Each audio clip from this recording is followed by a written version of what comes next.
Bonjour, Fabien Xpili, votre professeur de marketing chez DigiSchool.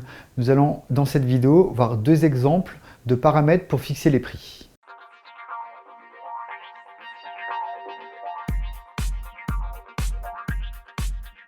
Dans une autre vidéo, nous avons vu que le prix pouvait être fixé par rapport à la concurrence, par rapport à l'offre et la demande, par rapport également au prix d'acceptabilité. Donc nous avons deux autres exemples que nous pouvons prendre en compte pour fixer un prix. Le premier va être le positionnement de la marque. Donc lorsque vous êtes sur une marque de luxe, par exemple, vous allez faire attention au prix que vous allez mettre sur un type de produit. Donc pourquoi? Parce qu'à un moment donné, si vous avez un prix qui est beaucoup trop faible, on va avoir un problème d'identité de la marque, où on va avoir l'impression que du coup la marque c'est pas forcément de la qualité. Si vous mettez un prix très très haut par contre, il va falloir que l'aspect produit soit très important et que les caractéristiques techniques soient vraiment en lien avec le prix du produit.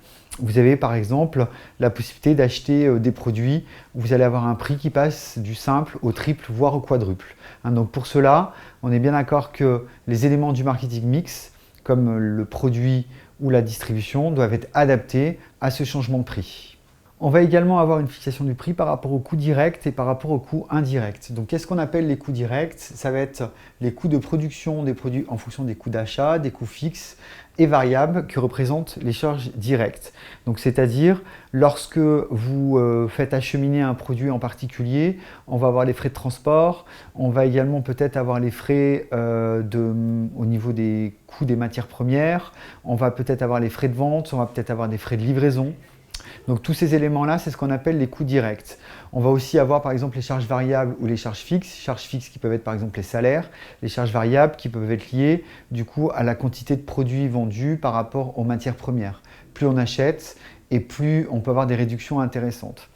On va également avoir cette notion de coût de revient. Donc en fait, c'est le prix que va payer l'entreprise pour pouvoir acheminer le produit et le vendre directement auprès du consommateur. Donc à cela, on va devoir ensuite appliquer une marge, qu'on appelle une marge brute, en utilisant un coefficient multiplicateur qui nous permet de passer directement du prix d'achat brut hors taxe, par exemple, au prix de vente hors taxe, et qui du coup nous permet d'avoir une marge que l'on va décider en fonction du coup de nos charges variables et de notre charge fixe, par exemple. La marge qui est calculée par rapport au prix de vente hors taxe est appelée le taux de marque. J'espère que cette vidéo vous aura été utile. N'hésitez pas à aller voir les autres sur notre site internet et à télécharger les fiches de cours correspondantes. A bientôt chez DigiSchool.